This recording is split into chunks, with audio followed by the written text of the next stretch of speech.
അസ്സലാമു അലൈക്കും വറഹ്മത്തുള്ള. പ്രിയപ്പെട്ട വിദ്യാർത്ഥികളെ, അബ്ബാസി ഭരണകൂടം ആ കാലഘട്ടത്ത് മുസ്ലിമീങ്ങൾ കൈവരിച്ചിട്ടുള്ള വൈജ്ഞാനികമായിട്ടുള്ള മുന്നേറ്റങ്ങളെക്കുറിച്ചാണ് നമ്മൾ പറഞ്ഞുകൊണ്ടിരിക്കുന്നത്. ഏതായാലും ഈ ഒരു വിഷയത്തിൽ പ്രൊമിനൻ്റ് ആയിട്ടുള്ള 3 തീമുകളെക്കുറിച്ച് കഴിഞ്ഞ ദിവസം നമ്മൾ പരിചയപ്പെട്ടിരുന്നു. ഇനി അടുത്തതായിട്ട് നമുക്ക് പഠിക്കാനുള്ള ഹെഡിങ് അൽ ഉലൂമു വൽ ഫുനൂൻ. അന്ന് കാലത്തുണ്ടായിരുന്ന വ്യത്യസ്തമായിട്ടുള്ള വിജ്ഞാന ശാഖകളും കലകളുമാണ് നമുക്കിനി പരിചയപ്പെടാനുള്ളത്. നമുക്കറിയാം, മുസ്ലിമീങ്ങളെ സംബന്ധിച്ചിടത്തോളം അവരുടെ മൂലഗ്രന്ഥമായിട്ട് അവർ പരിഗണിക്കുന്നത് പരിശുദ്ധ ഖുർആനാണല്ലോ. അപ്പോൾ ഈ പരിശുദ്ധ ഖുർആനിനെ പഠിക്കാൻ വേണ്ടിയിട്ട്, അതിലുള്ള ആശയങ്ങൾ മനസ്സിലാക്കാൻ വേണ്ടിയിട്ട് അതിൽ നിന്നും ഉരുത്തിരിഞ്ഞു വന്ന ധാരാളം വിജ്ഞാനീയങ്ങൾ മുസ്ലിമീങ്ങൾ നിർമ്മിച്ചെടുത്തിട്ടുണ്ട്. അപ്പോൾ അതാണ് ആദ്യത്തെ സബ് ഹെഡിങ്, അൽ ഉലൂമുല്ലതി തഫറഗത് മിനൽ ഖുർആനിൽ കരീം. പരിശുദ്ധ ഖുർആനിൽ നിന്നും ഫർആയിട്ട് വന്നിട്ടുള്ള ഉലൂമുകൾ എന്നർത്ഥം. അതിൽ ആദ്യമായി നമുക്ക് പറയാനുള്ളത് അൽ ഖിറാഅത്തു വ ഉലൂമുഹ എന്നുള്ള ഏരിയയാണ്. അതായത് എങ്ങനെയൊക്കെ പരിശുദ്ധ ഖുർആൻ പാരായണം ചെയ്യാൻ കഴിയും എന്നുള്ള ഒരു വിഷയമാണ് എന്നർത്ഥം. നമുക്കറിയാം, പരിശുദ്ധ ഖുർആനിൻ്റെ ഖിറാഅത്തിൻ്റെ വിഷയത്തിൽ 7ഓളം മുത്തരിദായിട്ടുള്ള ഖിറാഅത്ത് തന്നെയുണ്ട്. 7 ഇമാമമാരെയും അവരുടെ റാവിമാരെയും ഒക്കെ നമ്മൾ മുമ്പ് പഠിച്ചിട്ടുള്ളതാണ്. ഏതായാലും അങ്ങനെയുള്ള ഖിറാഅത്ത് സംബന്ധിയായിട്ടുള്ള മഖാരിജുൽ ഹുറൂഫ് സംബന്ധിയായിട്ടുള്ള ധാരാളം വിജ്ഞാന ശാഖകൾ ഇതിന് കീഴിലായിട്ട് വരുന്നു.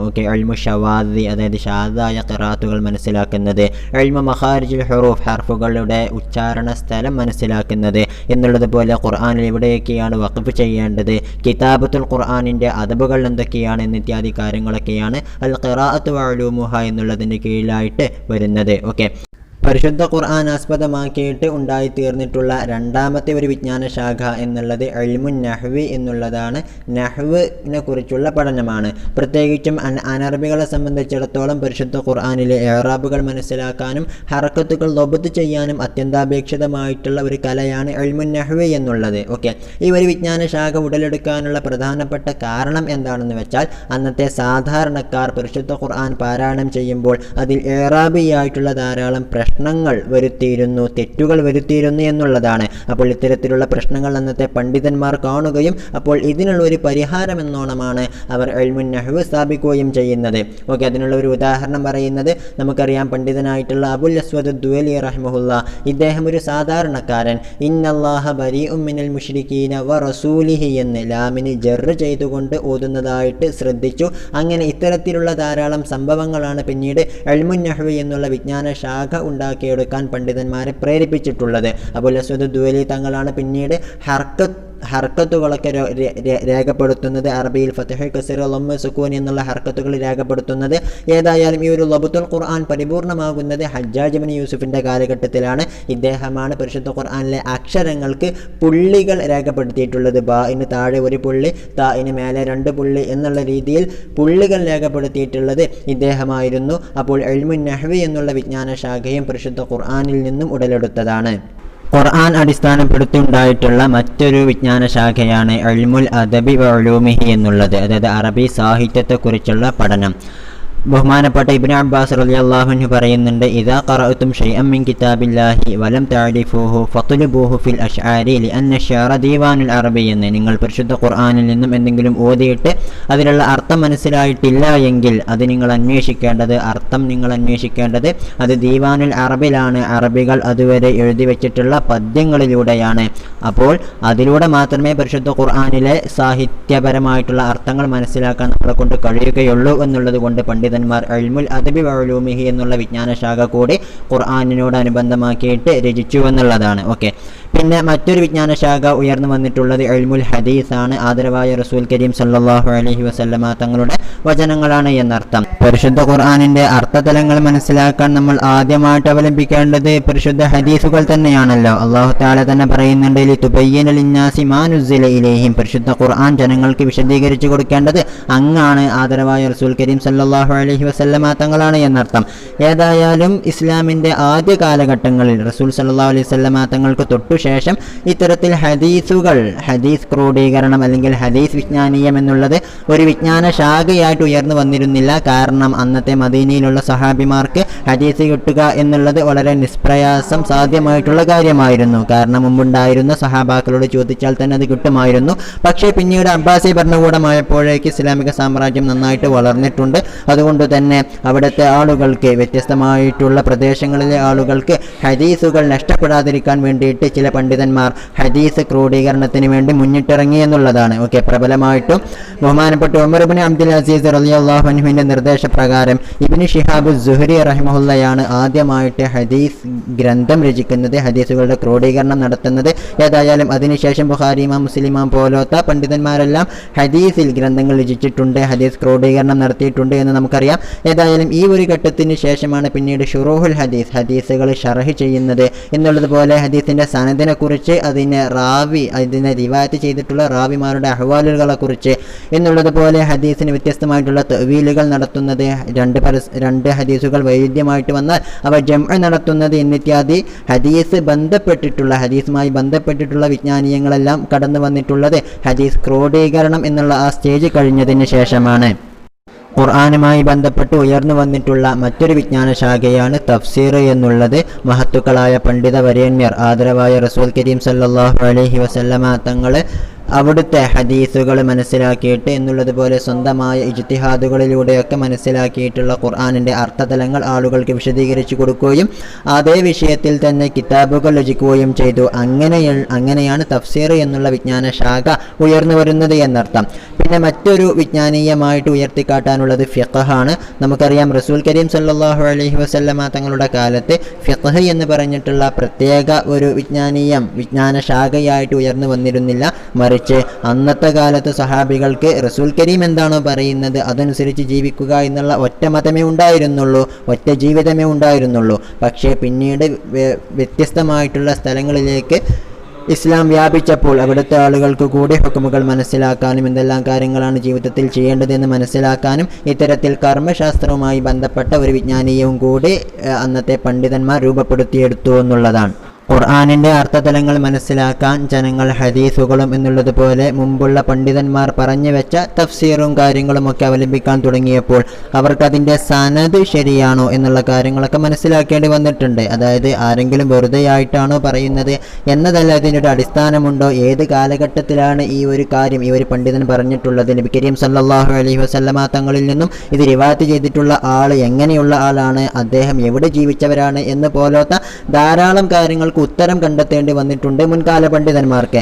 അതുകൊണ്ട് തന്നെ ഇത്തരത്തിലുള്ള അവരുടെ ഈ ഒരു തൃഷണ എന്തിലേക്ക്, ഇൽമു താരീഖ് വ ഇൽമുൽ ജഗ്റാഫിയ എന്നുള്ള രണ്ട് വിജ്ഞാന ശാഖകളിലേക്ക് കൂടി ജനങ്ങളെ വഴി നടത്തി എന്നുള്ളതാണ്. അതായത് ഇൽമു താരീഖ് എന്ന് പറഞ്ഞാൽ മുൻകാല പണ്ഡിതന്മാരുടെയും നബി കരീം സല്ലല്ലാഹു അലൈഹി വസല്ലമ തങ്ങളുടെയും ചരിത്രങ്ങൾ എഴുതി വെക്കുക എന്നുള്ളതുപോലെ ജഗ്റാഫിയ എന്ന് പറഞ്ഞാൽ ഒരു റാവി എവിടെ നിന്നാണ് വന്നിട്ടുള്ളത്, അദ്ദേഹത്തെ വിശ്വസിക്കാൻ കൊള്ളുന്നവനാണോ എന്നിത്യാദി കാര്യങ്ങളൊക്കെ അടങ്ങിയിട്ടുള്ള വിഷയങ്ങളാണ് ജഗ്റാഫിയ എന്നുള്ള ഒരു ശാഖയായിട്ട് ഇന്നത്തെ ജിയോഗ്രഫി ആയിട്ട് ഉരുത്തിരിഞ്ഞു വന്നിട്ടുള്ളത്.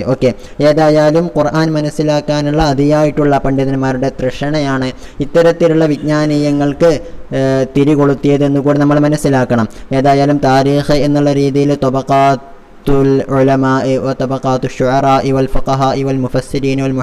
അതായത് മുഫസ്സിരീങ്ങളെയും മുഹദ്ദിസീങ്ങളെയും ഫഖഹാക്കളെയും എല്ലാം തൊബഖകളായി തിരിച്ചുകൊണ്ട് വ്യത്യസ്തമായിട്ടുള്ള കാലഘട്ടങ്ങളാക്കി തിരിച്ചുകൊണ്ട് ആ കാലഘട്ടത്തിൽ വന്നിട്ടുള്ള ഷുഅറാക്കൾ ആരൊക്കെയാണ്, ഫഖഹാക്കൾ ആരൊക്കെയാണ്, അവർ എവിടെയാണ് ജനിച്ചിട്ടുള്ളത് എന്നിത്യാദി കാര്യങ്ങളൊക്കെ അടങ്ങിയിട്ടുള്ള കിതാബുകളും കാര്യങ്ങളുമൊക്കെ ഈ ഒരു കാലഘട്ടത്തിൽ രചിക്കപ്പെടാൻ തുടങ്ങിയിട്ടുണ്ട്. അടുത്തതായി നമുക്ക് പഠിക്കാനുള്ളത് അഖ്സാമുൽ ഉലൂമിൽ അറബിയ എന്നുള്ളതാണ്. അതായത് അറബി വിജ്ഞാനീയങ്ങളുടെ വ്യത്യസ്തമായിട്ടുള്ള ഖിസ്മുകൾ എന്നർത്ഥം.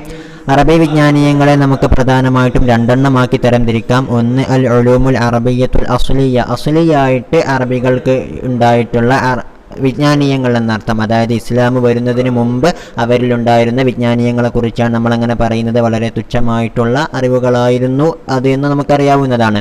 ഇനി രണ്ടാമത്തേതായിട്ടുള്ള ഖിസ്മ അൽ ഉലൂമുൽ ഇസ്ലാമിയ, ഇസ്ലാം വന്നതിന് ശേഷം അവർക്ക് ലഭിച്ചിട്ടുള്ള വിജ്ഞാനീയങ്ങളെക്കുറിച്ചാണത് പറയുന്നത്.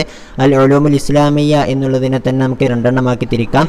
ഒന്ന് അൽ ഉലൂമു ശർഇയ്യ, രണ്ട് അൽ ഉലൂമുൽ ലിസാനിയ. ഉലൂമു ശർഇയ്യ എന്ന് പറഞ്ഞാൽ ദീനുമായിട്ട് ബന്ധപ്പെട്ടിട്ടുള്ള കാര്യങ്ങൾക്കാണ് പറയുക. ഉദാഹരണത്തിന് ഹദീസ്, തഫ്സീർ, തഫ്സീർ, ഖുർആനി വിജ്ഞാനീയങ്ങൾ, ഫിഖ്ഹ്, ഇൽമുൽ കലാം, നഹ്വ്, അദബ് പോലത്തെ വിജ്ഞാന ശാഖകളെക്കുറിച്ചാണ് നമ്മൾ ഉലൂമു ശർഇയ്യ എന്ന് പറയുന്നത്. ഇനി ഉലൂമുൽ ലിസാനിയ എന്ന് പറഞ്ഞാലോ ബാക്കിയുള്ള ആളുകളിൽ നിന്നും ഈ മുസ്ലിമീങ്ങൾ കടം കൊണ്ടിട്ടുള്ള വിജ്ഞാനീയങ്ങൾക്കാണ് പറയുന്നത്. ഉദാഹരണത്തിന് പറയുകയാണെങ്കിൽ ഇൽമുൻ നുജൂം, അതായത് ജ്യോതിശാസ്ത്രം, ഫിലോസഫി എന്നുള്ളതുപോലെ മ്യൂസിക്സ്, തിബ്ബ് അതായത് വൈദ്യശാസ്ത്രം പോലത്തെ കെമിസ്ട്രി, ചരിത്രപരമായിട്ടുള്ള കാര്യങ്ങൾ, ജിയോഗ്രഫി വിജ്ഞാനീയങ്ങളൊക്കെ നമ്മൾ അൽ ഉലൂമുൽ ലിസാനിയ എന്ന ഗണത്തിലാണ് പെടുത്തുന്നത്. ഓക്കെ, ഇതിനെക്കുറിച്ച് തന്നെ മറ്റൊരു പേര് പറയാറുണ്ട്, അൽ ഉലൂമുദ് ദഖീല എന്ന്. അതായത് മുസ്ലിമീങ്ങൾ മറ്റുള്ളവരിൽ നിന്നും, മുസ്ലിമീങ്ങൾ അല്ലാത്തവരിൽ നിന്നും കടം കൊണ്ടിട്ടുള്ള വിജ്ഞാനീയങ്ങൾക്കാണ് നമ്മൾ അൽ ഉലൂമുദ് ദഖീല എന്ന് പറയുന്നത്. അന്ന് കാലത്തെ ഇന്ത്യക്കാർ, പേർഷ്യക്കാർ, ഗ്രീക്കുകാർ പോലത്തവരിൽ നിന്നും ഇസ്ലാം കടം കൊണ്ട വിജ്ഞാനീയങ്ങൾക്കാണിത് പറയുന്നത്. ഏതായാലും അബ്ബാസി ഭരണകൂടത്തിൽ അത്തരത്തിലുള്ള ധാരാളം വിജ്ഞാനീയങ്ങളിൽ നിന്നും അറബി ഭാഷയിലേക്ക് ഭാഷാന്തരം ചെയ്യപ്പെട്ട ധാരാളം കിതാബുകൾ നമുക്ക് കാണാവുന്നതാണ്.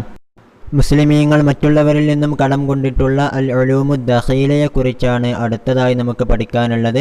മുസ്ലിമീങ്ങൾ ഏറ്റവും കൂടുതലായിട്ട് വിജ്ഞാനീയങ്ങൾ സ്വീകരിച്ചിട്ടുള്ള അൽ ഉലൂമുൽ യൂനാനിയ, ഗ്രീക്ക് വിജ്ഞാനീയങ്ങളെക്കുറിച്ചാണ് ആദ്യം നമുക്ക് ചർച്ച ചെയ്യാനുള്ളത്.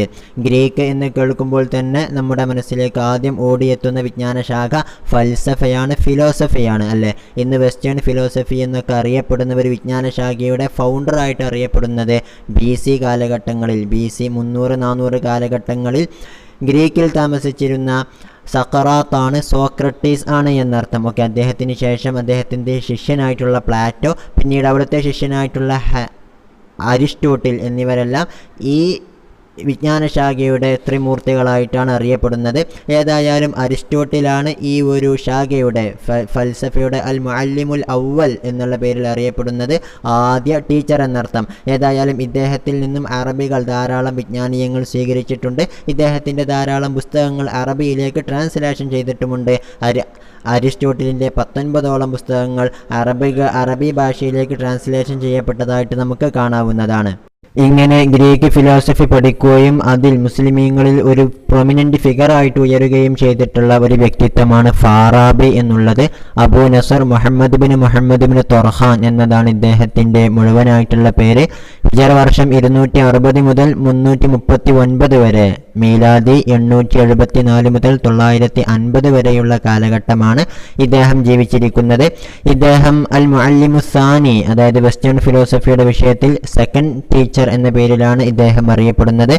ഖുറാസാനിലെ ഫാറാബ് എന്നുള്ള നാടിലാണ് ഇദ്ദേഹം ജനിക്കുന്നത്. അതിനാലാണ് ഫാറാബി എന്ന പേര് ഇദ്ദേഹം അറിയപ്പെട്ടത് എന്നുള്ളതുപോലെ തഫ്സീർ, ഹദീസ്, ഫിഖ്ഹ് എന്നിത്യാദി വിഷയങ്ങളിലൊക്കെ ചെറുപ്പകാലത്ത് തന്നെ ഇദ്ദേഹത്തിന് നല്ല അവഗാഹമുണ്ടായിരുന്നു എന്നുള്ളതുപോലെ അന്നത്തെ കാലത്തുണ്ടായിരുന്ന ധാരാളം ഭാഷകളിലും അദ്ദേഹത്തിന് അവഗാഹമുണ്ടായിരുന്നുവെന്ന് മാത്രമല്ല, അദ്ദേഹത്തിൻ്റെ ചെറുപ്പകാലത്ത് തന്നെ റിയാളിയാത്ത്, അതായത് മാത്സ്, വൈദ്യശാസ്ത്രം, മ്യൂസിക്സ് പഠിക്കാനൊക്കെ ഇദ്ദേഹത്തിന് വലിയ താല്പര്യമായിരുന്നു. ഏതായാലും ഇദ്ദേഹം ഫിലോസഫിയിലേക്ക് കടന്നു വരുന്നത് ബഗ്ദാദിലേക്കുള്ള അദ്ദേഹത്തിൻ്റെ ഹിജറ 310 നടന്നിട്ടുള്ള യാത്രയോടെയായിരുന്നു. ഓക്കെ, ഇദ്ദേഹം ആ ഒരു യാത്രയിൽ അബൂബഷർ മത്തബിൻ യൂനുസ് എന്നുള്ള നസ്രാനിയായിട്ടുള്ള ഒരു വ്യക്തിയിൽ നിന്നും ഇൽമുൻ മന്തിഖ് കരസ്ഥമാക്കിയിട്ടുണ്ട് എന്നുള്ളതുപോലെ ഹിക്മത്ത്, ജദൽ എന്നിത്യാദി വിഷയങ്ങളിലും അബൂബഷർ മത്തബിൻ യൂനുസിൽ നിന്നും ഇദ്ദേഹം ധാരാളം വിജ്ഞാനീയങ്ങൾ മനസ്സിലാക്കിയിട്ടുണ്ട്. അതിനുശേഷം ഇദ്ദേഹം ഹെറാൻ എന്നുള്ള സ്ഥലത്തേക്ക് പോവുകയും അവിടെയുള്ള യോഹന്ന ബിനു ജീലാൻ അൽ ഹക്കീമുൻ നസ്രാനി, ഒരു ക്രിസ്ത്യൻ വൈദ്യശാസ്ത്രജ്ഞനായിരുന്ന യോഹന്ന ഇബ്നു ജീലാൻ എന്നീ വ്യക്തിയുടെ കയ്യിൽ നിന്നും ഇദ്ദേഹം ഫിലോസഫിയുമായിട്ട് ബന്ധപ്പെട്ട ധാരാളം കാര്യങ്ങൾ മനസ്സിലാക്കുകയും ചെയ്തു. അതിനുശേഷം ഇദ്ദേഹം ബഗ്ദാദിലേക്ക് മടങ്ങി. അതിനുശേഷം ഫിലോസഫി പഠിക്കാനും എന്നുള്ളതുപോലെ അരിസ്റ്റോട്ടിലിൻ്റെ ധാരാളം ഗ്രന്ഥങ്ങൾ പഠിച്ചുകൊണ്ട് അവയെല്ലാം അറബിയിലേക്ക് ട്രാൻസ്ലേഷൻ ചെയ്യാനും വേണ്ടിയിട്ടൊക്കെ ഇദ്ദേഹം നന്നായിട്ട് ശ്രമിച്ചിട്ടുണ്ട്. പിന്നെ ഇദ്ദേഹം ബഗ്ദാദിലുള്ള സൈഫുദ്ദൗലയുമായിട്ട് ചേരുകയും അങ്ങനെ 330 ഡമസ്കസിൽ വെച്ചിട്ട് വഫാത്താവുകയും ചെയ്തു. ഏതായാലും ഇദ്ദേഹം അരിസ്റ്റോട്ടിലിൻ്റെ ധാരാളം പുസ്തകങ്ങൾ ഷർഹ് ചെയ്തിട്ടുണ്ട്, അതിൻ്റെ വിശദീകരണം നൽകിയിട്ടുണ്ട്. അരിസ്റ്റോട്ടിലിൻ്റെ ധാരാളം അഭിപ്രായങ്ങൾക്ക് കൂടുതൽ എക്സാഗറേഷൻസ്, അതിനുള്ള ആഡിങ്സുകൾ നൽകിയിട്ടുണ്ട് എന്നൊക്കെ നമുക്കറിയാം. ഏതായാലും ഈ ഫാറാബിയുടെ ശിഷ്യനായിട്ടാണ് പിന്നീട് ഫിലോസഫിയിൽ അഗ്രഗണ്യനായിട്ടുള്ള ഇബ്നു സീന ഉയർന്നു വരുന്നത്. ഓക്കെ, ഏതായാലും ഫാറാബി എന്നുള്ള ഈ ചരിത്രപുരുഷന് ധാരാളം ഗ്രന്ഥങ്ങളുണ്ട്. ഉദാഹരണത്തിന് തഹ്സീലു സഅദ, ആറാഉ അഹ്ലുൽ മദീനത്തിൽ ഫാദില, അസ്സിയാസത്തുൽ മദനിയ, അൽ മൂസീഖി അൽ കബീർ, ഇഹ്സാഉൽ ഉലൂം എന്ന് പോലത്തെ ധാരാളം ഗ്രന്ഥങ്ങൾ ഫാറാബിക്കുള്ളതായിട്ട് നമുക്ക് കാണാവുന്നതാണ്. ഓക്കെ, ഏതായാലും ഇദ്ദേഹത്തിൻ്റെ മറ്റൊരു പ്രധാനപ്പെട്ട ഗ്രന്ഥം അൽ ജംഉ ബൈന റഅയൈൽ ഹകീമൈനി അഫ്ലാത്തൂൻ വ അറസ്തു, അരിസ്റ്റോട്ടിലിൻ്റെയും പ്ലാറ്റോയുടെയും അഭിപ്രായങ്ങൾ, ഫിലോസഫിയുമായിട്ട് ബന്ധപ്പെട്ട അവർക്ക് തമ്മിലുള്ള തർക്കങ്ങളെ ജംഉ ചെയ്യുന്ന ഒരു പ്രശസ്തമായിട്ടുള്ള ഗ്രന്ഥമാണ്. ഫിലോസഫിയിൽ ഇന്നും അവലംബിക്കപ്പെടുന്ന ഒരു ഗ്രന്ഥമായിട്ട് ഫാറാബിയുടെ ഈ പുസ്തകം ഉയർന്നു നിൽക്കുന്നുണ്ട്.